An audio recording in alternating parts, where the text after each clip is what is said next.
The conference room was buzzing with tension. A dozen executives sat around the long glass table, laptops open, voices clipped, and eyes darting between the clock and the flickering ceiling lights.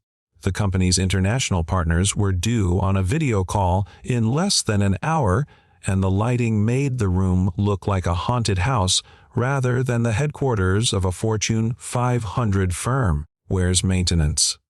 "This can't happen today of all days," muttered Ms. Reynolds, the CEO, tapping her pen against the table.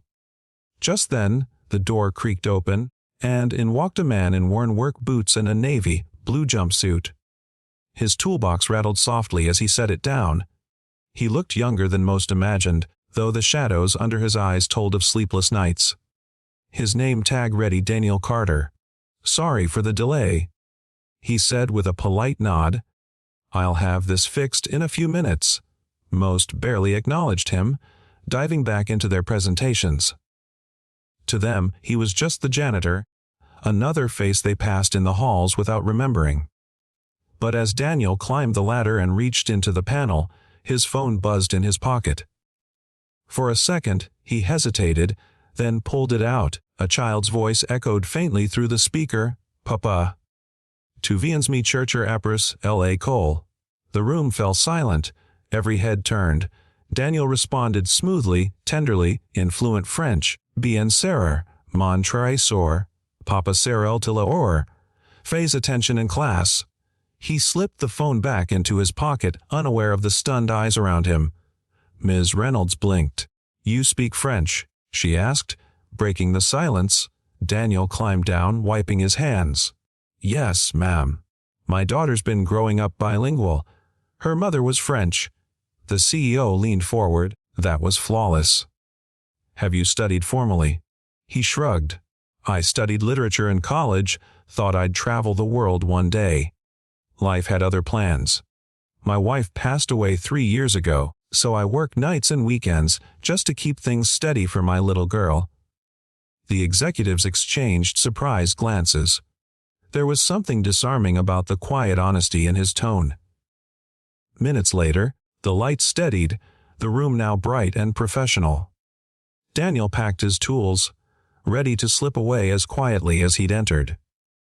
But then a voice on the video call crackled to life. The French partners had arrived early, and the company's translator was nowhere to be found. Panic rippled around the table. The CEO's eyes darted back to Daniel, who was already halfway out the door. "Wet," she called. "Mr. Carter, would you be willing to help?" He paused, confused. "Help with what?" "Translate. Just for a few minutes, please." The room collectively held its breath.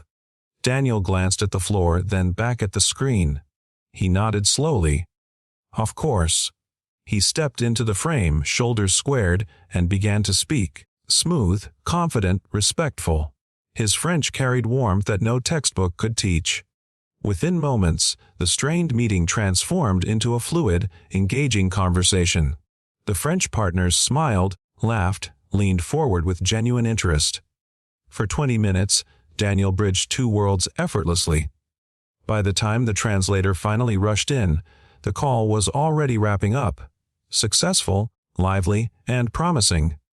When the screen went dark, the executives erupted in whispers.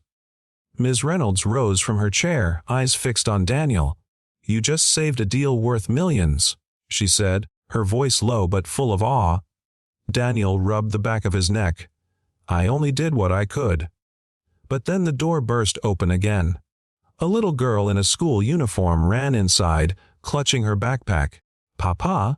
she cried, throwing her arms around him. He scooped her up, kissing the top of her head, completely oblivious to the stunned faces watching.